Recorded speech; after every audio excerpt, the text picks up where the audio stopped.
그러다 그런 일 하는 사람이랑 눈 맞아서 결혼하면 어떡할 거냐 이런 얘기까지도 아침 새로운 벽 앞에서 꿈을 도배하시는 도배사 배윤술 씨입니다. 안녕하세요. 반갑습니다. 아 제가 한번 저기 기사를 통해서 예 도배사님 그 기사 나온 거 뭐 본 것 같아요. 아, 정말요? 예예예. 네. 실례지만 그 나이가 어떻게 되신지 여쭤봐도 됩니까? 아, 저 올해 29살입니다. 아, 그래요? 네. 도배사 일을 하신 지가 얼마나 되신 건가요? 저는 올해 10월이면 이제 만 2년 딱 채우는 아, 그래요? 아 벌써 한 네. 2년이 되셨어요? 네. 아 어떻습니까 이게 도배사 일을 한 2년 되셨는데 아직은 완전히 기술자는 아니고 초보와 기술자 사이 아, 그 중간 어디쯤에 있지 않을까. 그 중간 어디쯤? 네. 네. 요즘 그러니까 뭐 요즘 어디에 좀 있지 않을까? 도배사 일이 첫 직장이신가요? 아니면 그 전에 다른 일을 좀 하셨나요? 아, 네. 저는 사회복지학과를 졸업을 하고 전공을 살려서 노인복지관에서 2년 동안 근무를 했었습니다. 네. 이직을 준비를 하면서 처음에는 유사 직종학과가 그렇겠죠. 네, 전공이었으니까 네. 그 중에 좀 처우가 더 나은 좀 보수가 좋은 그런 직장을 찾아보고 사실 이력서까지 쓰다가 문득 그런 생각이 든 거예요. 제가 처우가 안 좋아서 그만둔 게 아닌데 처우만 보고 비슷한 직종으로 이직을 하면 결국에는 제가 부딪혔던 그 문제 결국 다시 마주할 것 같다고 생각이 들었어요. 누구든지 저를 대신할 수 있을 것 같은 부분이라고 말씀드렸는데 그러면 내가 어떤 숙련된 기술을 하나 가지고 있으면 내가 속한 조직 내에서 팀 내에서 중요하고 가치 있는 존재가 될 수 있지 않을까라는 생각에 그럼 기술직을 해야겠다라고 생각을 했습니다. 제가 그 당시에 이제 뭐 물리적으로나 경제적으로나 독립을 한 상태여서 사실 뭐 허락받고 그럴 상황은 아니었지만 그래도 부모님이 납득하실 수 있게 설명을 하고 싶다고 그렇죠. 생각을 해서 제가 퇴사 계획서라고 그런 내용을 정리를 해서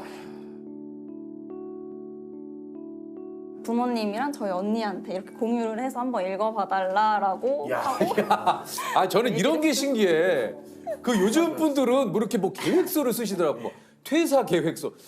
퇴사를 계획하는 걸 이게 계획서를 만든다라는 게 자체가 굉장히 좀 생소하거든요. 네. 그럼 어떤 식으로 이렇게 딱 쓰신 거예요? 그래서 퇴사를 왜 잘 하는가? 다니던 직장을 하고 그렇지. 마음을 먹었는가 그 이유들을 쓰고 그럼 나는 무슨 일을 하고 싶은가라고 써서 그게 그 당시 도배였고 이 일을 하고 싶은데 어떻게 시작할 것인가 구체적인 방안 몇 년 동안 도전해 볼 건지 이제 모아놓은 돈이 얼마인지 그걸로 얼마 동안 버텨볼 건지 그리고 예상 수익이 어떻게 될 건지. 도배를 시작하는 방법은 다양하고 당장 일에 뛰어들어서 배울 수도 있지만 저는 약간 범생이라고 할까? 학원부터 가는 게 조금 이제 마음이 일단 편한 기본적으로 책을 여러 가지 방식이 있으나 내가 가장 익숙한 학원으로 그럼 한 달에 그게 수강료가 한 어느 정도? 한 70만 원 정도. 와, 그러니까 네. 아니 근데 학원비가 꽤 되긴 하네요. 네, 왜냐면 맨날 가서 또 붙여보고 그 자재도 다 허기야, 그렇구나. 주시니까. 자재비까지 들어가는. 네. 그리고 이게 학원이 사실 국비 지원 학원도 있거든요. 네, 거기는 더 싸고 수강생도 많은데 저는 일부러 수강생이 좀 적고 더 좀더 집중할 수 디테일하게 있는. 가르쳐주는 가르쳐주는 찾아가서 저 다닐 땐 2명밖에 없었거든요. 학원생이. 그러니까 좀 이렇게 뭔가 좀그 학원비도 조금. 네, 좀 1대1 과외 느낌으로 거의 이렇게. 네, 그랬어요. 그랬군요. 네. 그렇게 이제 학원을 다니시고 언제 처음 현장을 나갔습니까? 한 달 동안 그 학원을 다니고 그 다음 달에 바로 학원에서 연계해준 팀으로 바로 가요?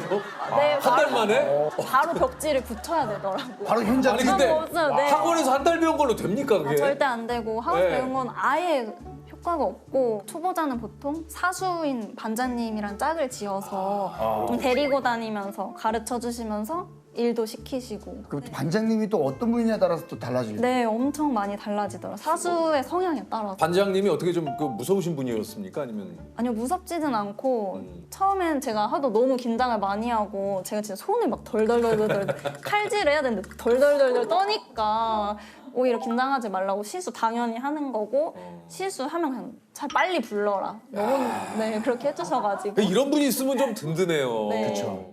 아니 근데 이거 내가 아무리 이렇게 선택을 했지만 야 이거 일단 못하겠다 이런 생각 안 해보셨어요?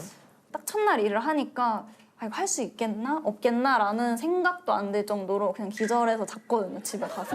그리고 그다음에 또 눈 떠서 출근하고 하면서 일단 그렇게 마음 먹었어요. 아, 일주일만 한번 해보자. 해보자. 우선은 일주일도 안 하고 포기하면 너무 그건 아닌 것 같으니까 일주일만 해보자 라고 생각했고 일주일 지나고도 한 달만 해보자 라고 했고 좀 짧게 보면서 그냥 버텼던 것 같아요. 요게 좀 실례됩니다만 그렇게 이제 처음 나가면 일당이 얼마? 저는 8만 원을 받고 나갔고 저희가 7시에 출근해서 한 5시, 6시 정도까지 일을 합니다. 와 7시에 네. 출근하시면은 사실 그 아파트 건설 현장이라는 곳이 말 그대로 겨울에 추운 데서 일하고 네네. 여름에 더운 데서 일한다 이런 곳이잖아요. 왜냐면 창문도 안 달려 있는 데도 없죠. 있고 현관문도 안 달려 있는 데도 있고 하니까 바람이 그러니까 막 찬바람이 불고 그리고 또 도배사들은 물을 많이 쓰거든요. 풀 같은 걸 막 닦아야 돼서 네. 그러면 손 계속 물에 담가야 되고 아이고야. 그렇구나. 그래서 진짜 추웠을 때는 이제 물을 이렇게 벽지에 걸레로 물 이렇게 닦았는데 바로 그게 고드름이 져버리고 막 이럴 때도 있어서 저는 막 옷 5겹씩 입고 일하고 그러거든요. 생각만 해도 진짜 네. 어우 너무 춥겠다. 근데 저는 고소공포증이 있어가지고. 근데 이게 높은 이게 창문도 안 돼 있는 그 건설 현장에서 이렇게 막 일하시면 그 무섭지 않으세요? 무서워요. 이게 사실 그 사다리 올라갔고 천장 이것도 저는 그거 진짜 너무 무서워요. 이거를 어떻게 보면 예상하고 제 선택으로 뛰어든 거잖아요. 그렇다 보니까 이렇게 힘들어도 어디 가서 응석 부리고 토로하고 그러기가 어렵고 혼자서 다 견뎌야 됐어가지고 그런 시간들이 좀 외롭고 힘들었어요. 지난 겨울이 엄청 추웠잖아요. 그래서 이제 벽지를 열심히 다 붙여놓아도 다음날 아침 가면 얼어서 막 떨어져 있고 이런 일들이 있었는데 근데 그게 너무 속상했던 거죠. 난 전날 정말 하루 종일 작업했는데 왜 난 안 되지? 라는 생각이 들었거든요. 그때 이거 내가 선택했는데 혹시 잘못 선택했나? 근데 사실 만약에 제가 그렇게 해서 포기를 하게 되면 제가 들였던 시간, 노력, 돈 이런 거에 대한 책임 전적으로 다 저한테 있는 거잖아요. 누가 등 떠민 것도 아니고 그러다 보니까 오히려 더 일단은 끝까지 가봐야겠다. 주변에서의 또 다른 반응은 어떤 반응들이 좀 있었습니까? 전에 들은 거는 걔가 그런 일을 왜 안 돼? 음. 그런 일 하기 걔 좀 아깝지 않아? 더 심하게는 걔 그러다 그런 일 하는 사람이랑 눈 맞아서 결혼하면 어떡할 거냐 이런 얘기까지도 그건 했다고 들었거든요. 네. 네. 반복적으로 얘기하는 게 그런 일. 네. 약간 거슬리네요 정말. 그쵸. 예. 그런 일이라는 단어 자체에 이미 어떤 편견? 그렇죠. 아깝다 이런 예. 느낌. 우리나라에서 몸 쓰는 일, 땀 흘리고 몸으로 하는 일이 인식이 좋지 않다는 맞아. 거는 저도 느끼고는 있죠. 근데 제가 직접 해보니까 사라지지 않을 기술을 몸으로 터득하는 거잖아요. 네네. 그게 되게 값지고 가치 있고 또 대단한 일이라는 걸 해보니까 알겠더라고요. 어머니를 되시는 분들 중에서는 건설 현장에서 일하는 거처럼 안 보이게 갈아입고 나가시는 분들도 계신데 그게 너무 안타까운 거예요. 그분들이 누구보다 열심히 일하고 또 능력도 있는데 왜 사회적인 시선 때문에 자신의 직업을 숨겨야 하지? 라는 생각도 들고 저를 포함해서 이 현장에서 일하는 사람들이 옷은 더럽고 힘든 일을 하지만 그 사람들이 없으면 집이 완성되지 않는데 왜 안 좋은 일인 것처럼 얘기를 할까라는 의문이 더 많이 생기게 됐고 일 끝나고 나오는 거 이렇게 보면 안전모를 벗고 손에 들고 작업화를 신고 풀이 가득 묻은 옷을 입고 현장을 걸어 나오는 아이를 볼 때마다 이렇게 정직한 노동이 없더라고요. 땀 흘리는 만큼 그리고 정말 자기 실력만큼 그래서 그다음부터는 동네방네 다 이야기하고 다닙니다. 우리 아이 도배한다고. 나중에 잘하게 되면 지인 할인해드리겠다고. 세상에 이렇게 많은 일이 있구나. 직업이 있구나. 얼마나 시야가 좁았는가. 제가 바뀌었어요. 아이 도배하는 거 보면. 예전 세대와 좀 요즘 세대를 좀 비교하면 직업에 대한 이런 그 가치관도 좀 많이 좀 변했잖아요. 윤술 씨도 좀 그 어떤 생각이 좀 있으실지 좀 궁금합니다. 예. 제가 생각했을 때는 예전 세대는 대학 졸업하고부터 취업, 내 집 마련, 결혼, 출산, 육아 맞아요. 이런 게 딱 정해진 틀이었잖아요. 그래서 그것들을 하기에 좋은 안정적인 직장을 가는 게 또 좋다는 인식이었던 것 같고, 또 회사에서 내가 힘들어도 내 가정을 위해 버텨야 한다라는 맞아요. 인식이 강하지 않나 생각을 합니다. 근데 그에 비해 청년 세대들은 물론 그렇게 안정적인 직장 원하는 분들도 여전히 많지만 나만을 위한 선택을 하고 싶다 하는 분들도 많아진 것 같고, 직업을 가졌더라도 이거 내가 행복하지 않은데? 라고 하면 또 새로운 직업을 찾아서 훌쩍 옮겨가고 이런 게 많아진 것 같아요. 뭐 진짜 그 중심이 나로 좀 많이 옮겨진 느낌이 네. 들어요. 예. 이직을 해야 되나 말아야 되나 아니면 여기 있어야 되나? 그러니까 그런 분들에게 혹시 좀 하시고 싶은 얘기 있습니까?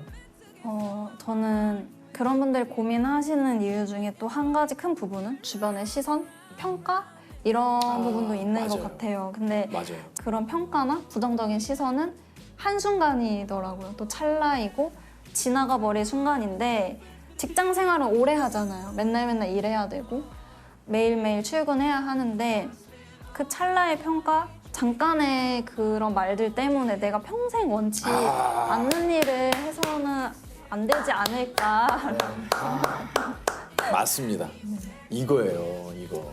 나에 대한 큰 애정 없는 사람들이 나에 대해서 이러쿵저러쿵 하는 얘기에 너무 흔들리지 않았으면 좋겠어요. 예. 또 많은 생각이 듭니다. 오늘 또 배워요. 아, 윤술 진짜로? 씨한테 또 배웁니다, 오늘. 예. 저는 이 프로그램을 하면서 다양한 세대, 다양한 분야의 많은 분들의 이야기를 들으면서 참 많이 배웁니다. 네. 예. 정말 오늘도 또 윤술 씨에게 이렇게 또 많이 가르쳐 주셔서 다시 한번. 예. 네, 고맙습니다. 아 진짜 감사드리는 거예요. 아 너무 멋집니다.